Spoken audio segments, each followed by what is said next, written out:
Hi, everyone, and welcome to this episode of Ask a Death Doula. My name is Suzanne O'Brien. Today is a podcast I have been looking forward to for quite some time now, and I know you will understand why when we start the podcast interview.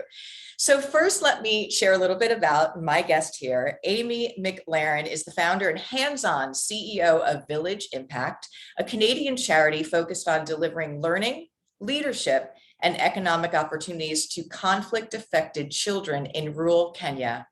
Passionate about inspiring and mentoring people to make a difference in the world, Amy leads adventure travels, retreats, and experience-focused events through her company, Lady Strength, helping women claim their passion and gain the clarity and confidence needed to live purpose-driven lives. She lives in Burlington, Ontario, with her husband, Stu, and their 2 children. Welcome, Amy. Thank you for being here. Oh, thank you so much. I'm honored to be here.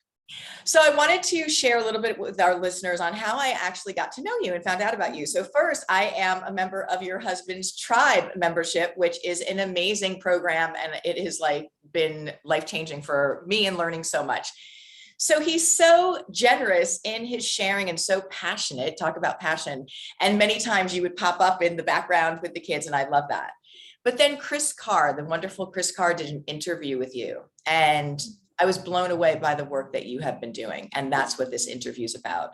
So to share with people, I have it right here, Amy's new book, Passion to Purpose. And this is a 7-step journey to shed self-doubt, find inspiration, and change your life and the world for the better. So this is exactly what we talk about all the time in our life cafes and in our work. So welcome, Amy. So glad to have you here. Thank you so much. Thank you. Thank you. I'm excited to chat with you today. Thanks. So I have to ask you and just comment, the first thing that really resonated with me when I heard your interview was you speaking about your mom when you were a child and how she would bring in people who didn't have a home at the holidays or out in the cold and have meals, and what that must have been like to plant seeds for you. I mean, I love your mother so much for that, but can you just share a little bit more about what that was like as a child?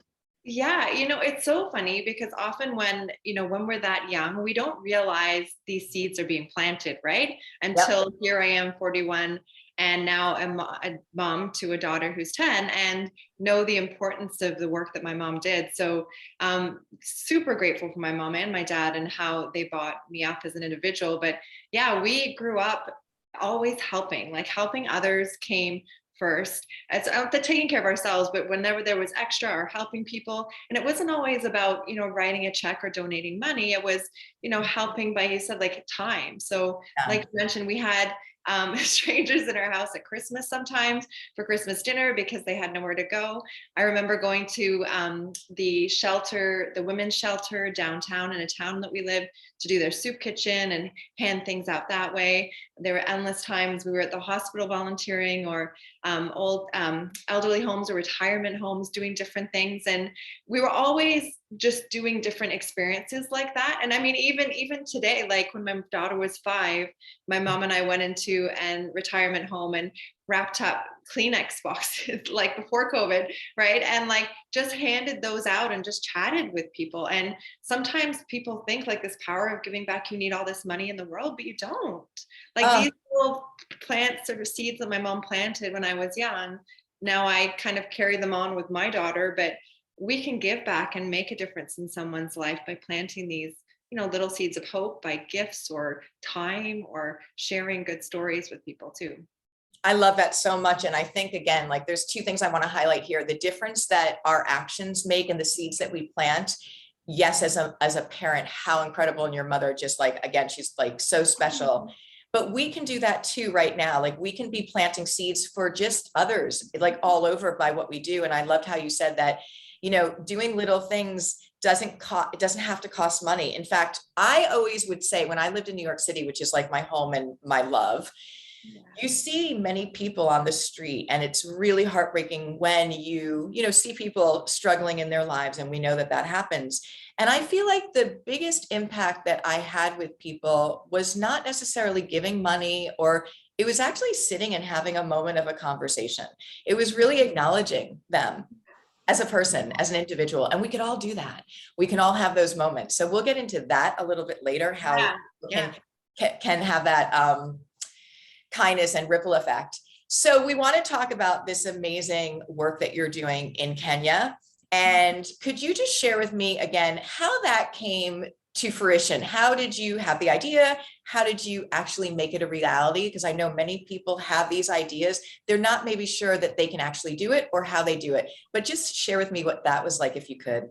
Yeah. So I didn't always have in my vision board by any means, like building 15 schools and helping over 5,000 kids and partnering with the government and all these wonderful things we do today. Didn't start out that way.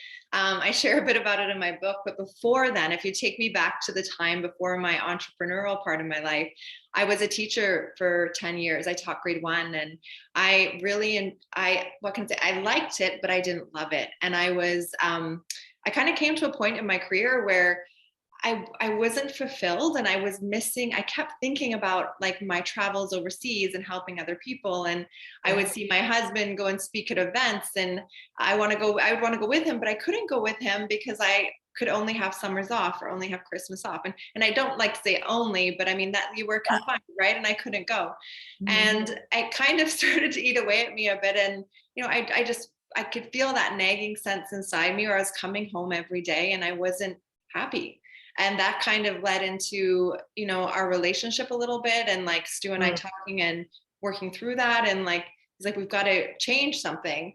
And then I'll never forget, we were sitting watching Oprah's Big Give at the time. Everybody wants to be Oprah, but we were watching Oprah's Big Give. She was helping all these communities, and I was drinking my wine, and I'm sitting on the couch, and I said to Stu, I was like, this is what I want to do. I'm like, I want to get out of the classroom. Like, I want to go back to my roots of like helping others, and especially internationally. And for me, my passion has always been international. Like, it's been like that since day one. I would, if I wasn't an entrepreneur and not married to my husband, I would probably be a nomad, like traveling the world, doing all these different things. And I still get to do that today, which I love. But I was just like, so we watched this show, and I was like, let's do it. Let's fundraise money and let's help a school somewhere else in the world. And we did a little fundraiser that turned into raising $14,000 in a couple of days. And it kind of stemmed from there. And then it started the charity. And then I started like finding out how to run a nonprofit. How do I start a charity? Like, what do I do? And it was messy. It wasn't perfect. And like we were talking a bit about that earlier, right?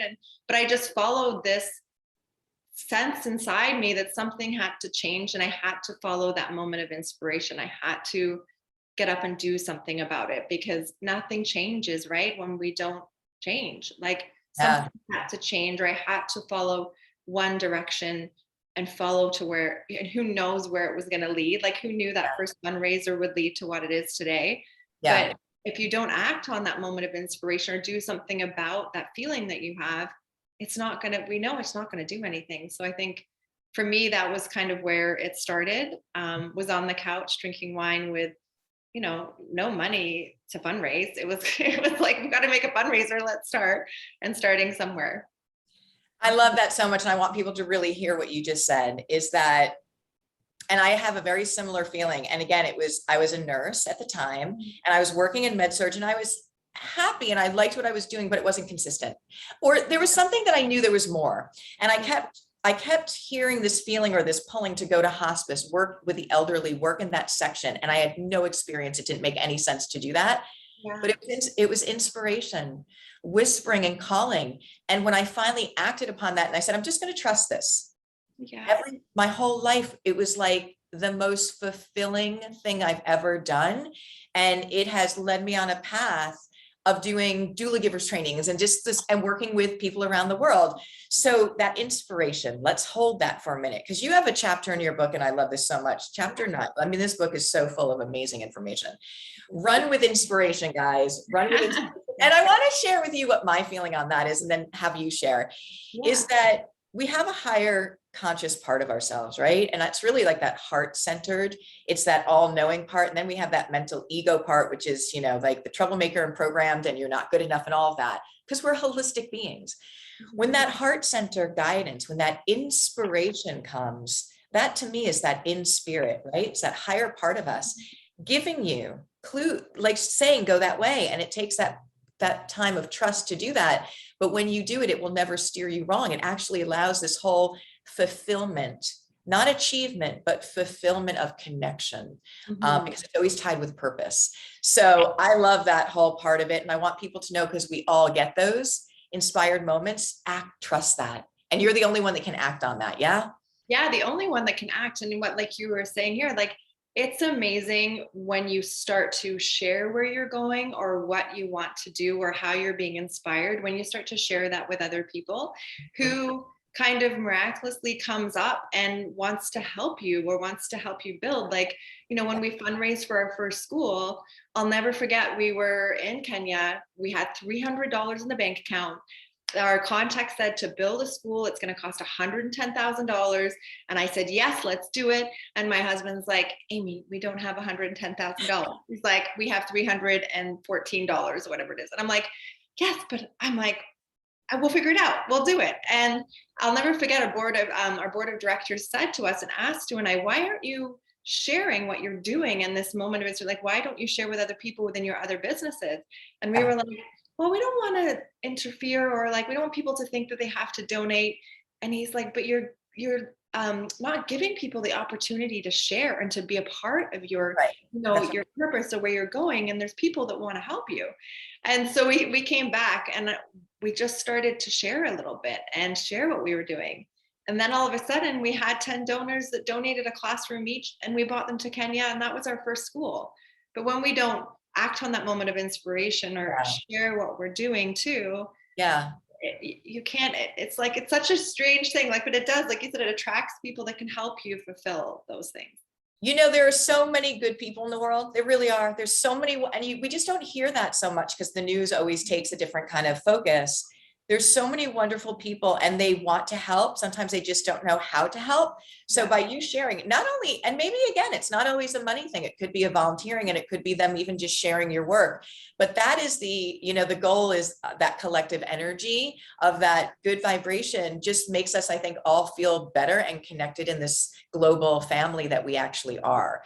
So I love it. And I think, holding the vision, you had the vision, you said, yeah, we could do this, $300 in the bank account, but we can do this. And I love that so much, because you find a way and you just keep holding that. And I always believe if it's meant to happen, it will happen. And it did, and it is. And we're part of hopefully expanding this for you, which I love. So I think that's amazing. How come Kenya? How did Kenya get to be that place that you wanted to help? Yeah, you know what? I get this question quite a bit. It's so funny to me. And there was no connection with Kenya whatsoever, really, for us. And both Stu and I, we've always had this connection with the continent of Africa. And I don't know why, like I never went there when I was a kid. I'd never known anybody from Africa, but I just wanted to be in that part of the world. Again, just listening to like something inside saying. And we felt a connection. We've adopted a little guy from South Africa. And again, no connection to South Africa, just happened that way. And it's the same with Kenya. And we actually started in Ghana. And the reason we started with Ghana was because we had a contact through a volunteer agency I worked with. So I volunteered extensively all over the world. And I fell in love with this one organization. And I said to them, I'm like, look, I want to help in Africa. Can you connect me with someone to build schools? This is what I'm looking to do. They connected me with someone in Ghana. That was our second trip. And it was okay. It didn't go well. That was one of those learning moments where, it wasn't sitting right. So we kind of went there, did some help that way, but it felt like we were putting Band-Aids on everything, and it didn't feel good inside. So we came back, and then they said, oh, you should try Kenya. You should meet this lady named Irene. And I'm like, great. We flew to Kenya. I met Irene. And here we are 11 years later. And Irene, I've traveled to India with her. She's like my business partner in Kenya. Amazing. Helped me facilitate. So yeah, there was no necessarily would have been any country. It just ended up that way from the contacts that I already had that I could trust. And getting people you can trust and contact, especially working overseas, is so important. Of course. And I think that's part of, I feel like, the trusting in the vision and that higher part of ourselves, is that when we put that intention out there, that just trust what comes in. And of course, use your due diligence but when it aligns, and I always believe that when you show up for the universe shows up for you. Think people will come into your life. And And I love when I got involved with Zimbabwe, Africa, which I talked to you about in 2012, I did a trip there.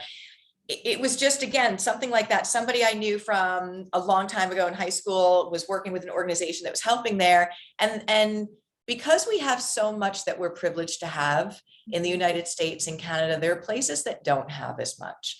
And I feel like it's such a wonderful thing, because we are a global family, that if we can, share some resources, help, whatever it is to raise up, wow, that's the best that we could possibly do. So our paths just kind of open to where they go, which is amazing. All right, so you have this beautiful organization, and where are you today with the organization? So I know we talked about its beginnings, but could you share what's going on now? Yeah, so today I'm really proud of the team we have. You should be. We're growing a lot. So I like to say we're small but mighty. So we've raised over $8 million in the past 10 years. My husband and I volunteer our time with the organization. It's mostly myself, but our other company actually funds our overhead of our nonprofit too. So 98% of everything that comes in, or 99.7 or something that comes into our nonprofit, goes to the cause. So that's kind of our financial side. Our team side, I have two full-time North American staff that help me, and then a part-time kind of tech person that helps. And then on our team in Kenya, we have 4 kind of we call them ground reps. We have a counselor, and they really meet with the community, foster relationships, like let us know where new locations could be for schools. And they really are our eyes on the ground, but they're part of my family. Like we're all one big family where we work together. So what we've done now is we're working on our 15th school. And when each school that we build, we partner with the government. So the government sustains the school. And that was really important for Stu and I, that if, we were to walk away today, right, those schools would still be there. Over 5,000 kids, whatever it is, would still go to school, right, and everything would run as normal. So they fund the teachers' salaries, like everything is run by them. We essentially come in and help build the structure with the help of the community, and get it going. And then our team goes and visits it and checks it, and maintenance, just to see how it's going, so we can report back to the donors that have helped out. And then another thing, talk about planting seeds, that I really love to do for the nonprofit. It's one of my favorite parts, because I said earlier, like planting those seeds of possibility is so important. And we just did one, actually. We do field trips for grade 3, grade 8, and high school. So those 3 areas. And we take the kids on field trips. Now, this is a village impact initiative. It's not like a government initiative. It's our initiative.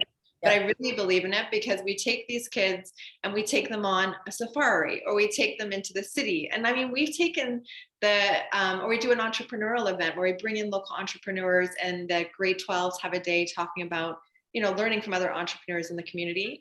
But the most amazing thing is like, we'll take these kids into a city, and they have never ever been into the city. Like some of these kids in our schools where they are, and they've never seen a fork and a knife. They've never seen so much traffic. They were so excited to sit in traffic for a day, because they had never seen so many cars on a road. Like they'd never seen a truck. And so for me, it's planting those seeds, right?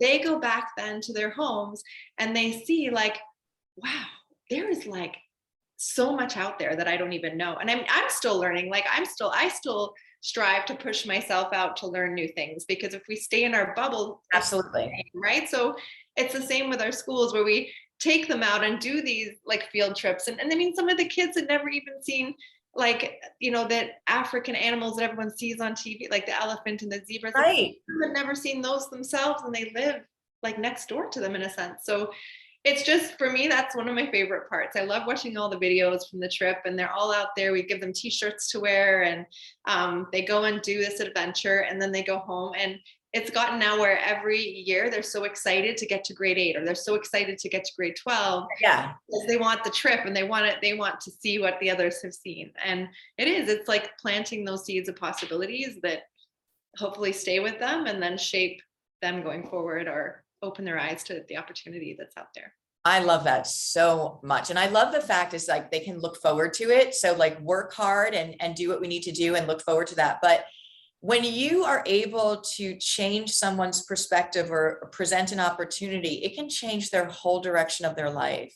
Absolutely. And that is what you're, doing. And again, it's not, we're not directing it. We're not, saying this is, but you're making that a possibility for people. And that's everything, because if there's and I know there's many in your schools who are going to say, oh, and I can do this when I grow up, I can then pay that, the ripple effect of good that you have in the world is tremendous and limitless. So exciting. And I love that. And I love that you said that it's right next door. I also love that you said they're stuck in traffic and excited, like things that we take for granted, or maybe even get upset about. So it's all about perspective is everything. Totally. So I love that so much. So I want to hone in now to the book. And I would like to really inspire and share with people how they too can find their purpose and get fulfillment and have a ripple effect of service and good out into the world.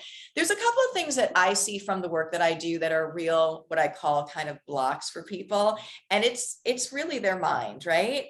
So it's their mindset. And I love that you started today, and thank you so much for saying, sitting on the couch, watching Oprah, Absolutely. love Oprah. And I said, I want to do that. And now you're doing that. And so anyone can do this. Again, what's in your heart, and then wait for inspiration to help you with that. So let's talk just a little bit about mindset for people, and what is maybe one tool that you could give people that could be the first thing to maybe shift that block for them. Yeah, you know what, a big thing for me is, and this you may, let me just say it and then I can add another one too. But like for where I am in my life at the moment, like a big thing for me is to show up and live my life and show my daughter and son what's possible for life by them watching me live mine. And I think oftentimes as women, we get stuck or we feel guilty for doing those things that we really like to do because we should be doing this or that. And so when I start to feel that, we all feel that way sometimes, right? Like so when I feel that way, I think, well, no, like I'm showing my daughter what's possible by me going on. I just booked my next adventure trip with some friends, and then I'm going down to Kenya. So I will be away for a little longer than I had planned, but I really need to do that for myself because I need to fill that bucket. We've had COVID for how many years, and I haven't been to Kenya. I haven't done an adventure trip, and that's something that I really love to do. So, it's important for my kids to see me showing up for myself and following something that I really love to do and living in that moment. So I think using that, reframing it to knowing that it's a teachable moment. It's not selfish. You're teaching your children, you're teaching your community, or you're teaching, people in your family, because I think oftentimes we forget too, we may be a mom, but we're also a leader of a community. And if you're not a leader of a community, there are people watching you on Instagram. I'm sure there are people watching you on Facebook you don't know.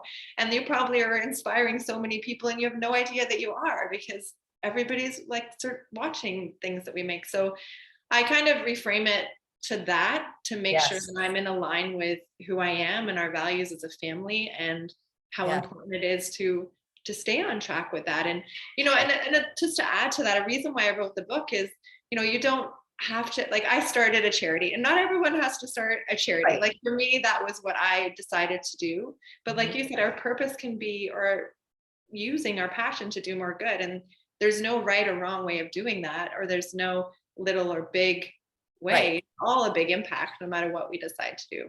But definitely reframing it to, this is showing my daughter and showing my son what's possible. And I think that we have to remember that people, and children especially, but people, they watch what you do, not what you say. Yes. And your body language, and when we see people, and again, this feeling of being selfish when you do things for yourself, we have to take that and throw that right out the window.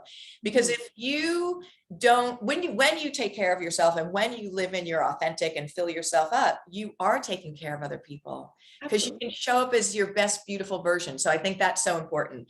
So we've talked about running with inspiration. We've talked about not being selfish, but being authentic, and listening to that voice, no matter what children, and we're going to have that. So we want to honor filling ourselves up and nurturing.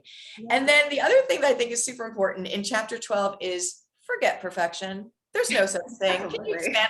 Okay. The minute that I really honed into that, by the way, and this was like in 2020, even before that, we were so inundated, we were locked down. I was doing so much and I was a little paralyzed about it. And I was like, okay, pick 3 things that you have to do today, get it 80% the way you want it, and that's perfect. And when I gave myself that freedom, I got so much more done because there is no such thing as perfection. It just blocks us.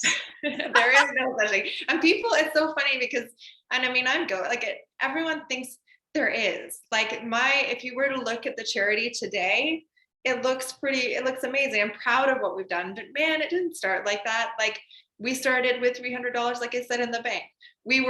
At the beginning, we were running the donations that came in through our business and paying taxes on them because I didn't know how to start a charity. And it was like, Google, find a lawyer in Toronto that knows how to do charities. Like, talk to him, pay him, go to the next thing. Like, and nothing's perfect. Nothing's perfect because like you said, we know if we just wait to be perfect, it won't happen. And then you're missing out on all the people's lives you can change and all the people you can help and inspire by waiting. So you have to start somewhere. And if you don't start too, it's like I say in the book and that we said before, it's like action brings the clarity. Like where we are in Kenya today started in El Salvador, and then it was in Ghana, and then it was in Kenya. But I wouldn't have ended up in Kenya had I not gone through El Salvador and Ghana and clarified our vision and clarified it to a point where people understood what we were doing. Because in the beginning, our message was so unclear. People were like, oh, I think they help kids in Africa. I don't really know what they do because we didn't really know where we were just right. So clarity just comes from taking those steps. But it's I love that. And I think that people are like with our social media lives and everything, that everything looks like it's done and it happened. It's amazing. And no, you have an idea and you kind of like massage it along the way and you find out what doesn't work. And then you get to a model that does work, and it takes time, and so it doesn't happen overnight. So I love that you clarified that.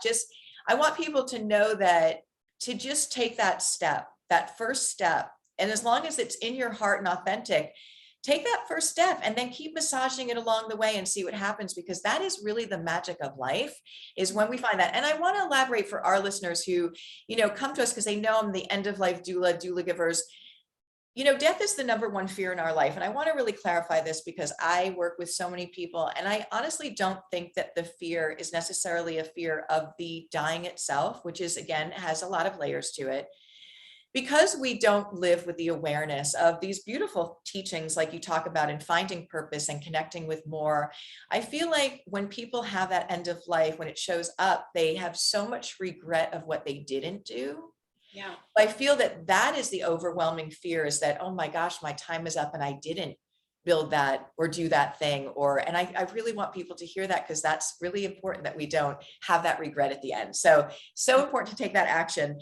And then one of the last highlights I want to say and have you expand on is about what we can do every day to have acts of kindness in the world. And again, we kind of started on this in the beginning, is you have an ability to make an impact, giving back, chapter 17, giving back every day.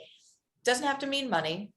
It actually could just mean showing up with, presence and seeing. Could you just expand on that? Because that's something that we can take away and we can practice today.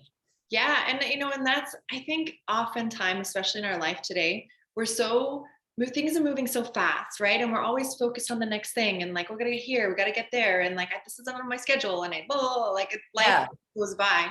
And it's the simplest things that can create the biggest difference, and the simplest things that can mean so much to somebody. Like it's, I get really frustrated when people don't say please and thank you at Starbucks and Tim Hortons. Like, but just say please and thank you. There is like, what did your mom teach you? Like, you should be saying please and thank you to people at the door, like opening the door. We do Sunday notes. So we sit down as a family on Sundays and we write little thank you cards, and, it's handwriting them. It's like, that makes a huge difference, because we text, we email, we call, but how many times do you get a card in the mail? And just teaching our kids gratitude and, thanking people for the gifts. And sometimes it's not even thank you for the gift is just a, hi, I'm thinking about you today. Like, I really liked when we had this memory together, or I like about this. So it's taking those times and making those times into a tradition. So like, that's a family tradition. So what could you do like to give back, or to do little things like this and make it a fun tradition with your family or your community, or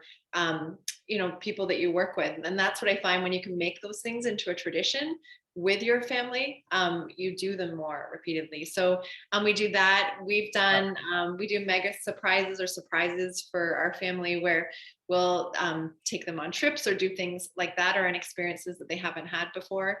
And then, of course, within our business, we always weave in a percentage of giving back to charities. Something that we've done in Stu's larger company that they do that I really like is they have every quarter they give away, I think it's $14,000. It's some number. It doesn't matter what it is. Yeah. But that the staff come, and then if they would like to have some of that money to give to a cause they're passionate about, they come to the table, they present, they do a presentation in front of all the staff, and then the staff vote on where that money goes. So it gives the staff an opportunity to highlight another charity or another cause, and then they can give back to that too.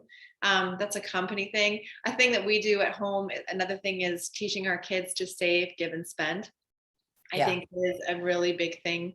Having that healthy relationship with money, to save it, to spend it is okay. And then the whole giving aspect around it, I think, is important too. But I think people discount the simplest things. Like, honestly, it's the please and the thank you. Like you said, it's the being present with people, putting down your phone. Like when we go out to dinner, I see families on their phones, and I'm just like, what are you doing? Like, put it away. Like, this is like, you need to connect. Like, people want to feel heard and connected, and it's just spending the time. And it's okay if you need to put it on your calendar and like, have connection time. Like, we do that for Village Impact. We have, once every month, there's a section on Stu and I's calendar, of people we want to connect with for the nonprofit, and like some things we want to share with them. And there's nothing wrong with scheduling that either. Like, but then you make it consistent. But it really is the little things that go the longest way. It really are the little things, and it's the things that aren't really material that to me are the greatest things. And it's something we can all give. We all have that ability to be present and to, have compassion for people.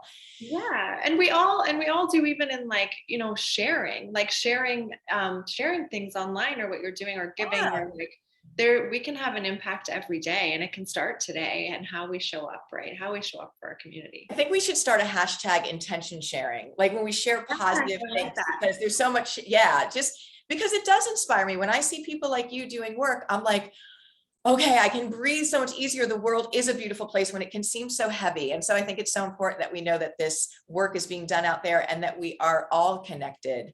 So I absolutely want to thank you so much. This book is so full of incredible information. Passion to Purpose, Amy McLaren, I'll say it, a 7-step journey to shed self-doubt, find inspiration, and change your life and the world for the better.